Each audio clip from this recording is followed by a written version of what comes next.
Hello everyone. আমি সবসময় ঈদে এই সেমাইয়ের বরফিটা করি। এটা হচ্ছে আমার মাস্ট হ্যাভ আইটেম। এই রেসিপিটা একদম ইজি, কিন্তু খুব ভালো লাগে, সবাই খুব পছন্দ করে। অনেক ক্রিস্পি টেস্টি। আমাকে যারা চিনে তারা মাঝে মাঝেই বলে এটা বানিয়ে দিতে।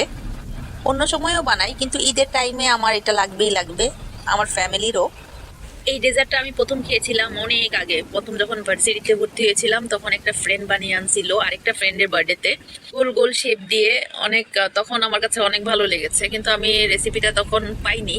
জিজ্ঞেসও করেছিলাম ফ্রেন্ডকে, কিন্তু সে কেন যেন দেয় নাই।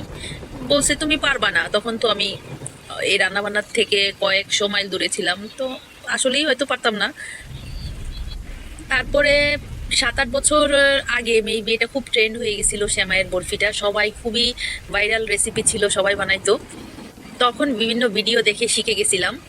তো এই 7-8 বছর ধরে আমরা নিয়মিতই এটা বানাই, ঈদের সময় বানাই বা কোনো স্পেশাল ওকেশনে বানাই।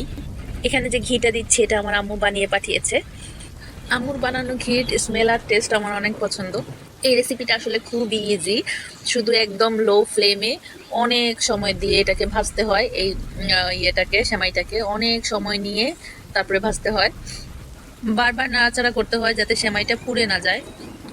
এখানে বোঝা যাচ্ছে কিনা, একদম একটা কালার চলে আসছে, বাদামি টাইপের কালার। এরপরে কনডেন্স মিল্কটা দিতে হয়। আমি অল্প অল্প করে মিশাচ্ছিলাম কনডেন্স মিল্ক কয়েকবারে দিয়ে।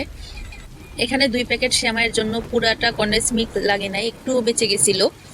ইচ্ছা করলে পুরোটা দেওয়া যাইতো, কিন্তু আমি বেশি মিষ্টিটা চাচ্ছিলাম না, একটু ক্রিস্পিনেসটা বেশি চাচ্ছিলাম। অন্য সববার আমি পুরা কনডেন্স মিল্কটা দেই আর একটু মিষ্টি বেশি হয়ে যায় সব সময়। এবার এটাই আমি মনে করি যে সবচেয়ে পারফেক্ট ছিল। কনডেন্স মিল্ক দিয়ে 1-2 মিনিট পরেই আমি নামাই ফেলছি। নামায়া এরকম একটা বাটির মধ্যে চেপে চেপে রাখতে হবে। এবার বরফির মতো শেপ করে কেটে নিতে হবে। এভাবে কেটে নিলে পরে সার্ভ করতে সুবিধা হয়। আমার ছেলে খুবই পছন্দ করে এটা, তো তাকে সবচেয়ে আগে দিতে হয়, সে টেস্ট করে দেখবে, তারপর বাকিরা খাবে। আমি এটার উপর একটু পাউডার মিল্ক ডাস্ট করে নিচ্ছিলাম। যে কোনো সুইটসেই পাউডার মিল্ক খুব ভালো লাগে আমার, টেস্টটা বেড়ে যায় একটু। That's it, you can try it at home. একদম ইজি, জটিল মনে হলেও খুবই ইজি, সবাই খেয়ে দেখতে পারেন।